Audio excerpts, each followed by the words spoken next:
2004 সাল, ময়মনসিংহের ভুটিয়ার কোনা একটা জায়গা আছে নাম দুগড়া। রাত হলে সেখানে ঘোড়ার শব্দ শোনা যায়, কিন্তু কোনো ঘোড়া নেই। গ্রামের লোক বলতো ওখানে জিন থাকে ঘোড়ার রূপ ধরে, কিন্তু রাব্বি এসব বিশ্বাস করত না।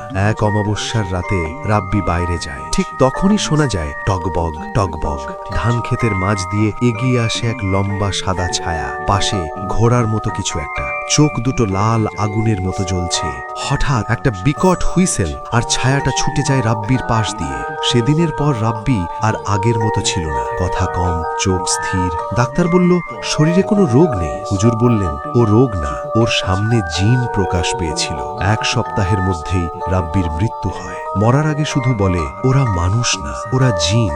তারপর থেকে দুগড়ার পাশ দিয়ে গেলে রাতের বেলা শোনা যায় ঘোড়ার দৌড় কাছে আসছে। আজও ভুটিয়ার কোনার মানুষ বলে দুগড়ায় গেলে বিসমিল্লাহ বলে পা ফেলো,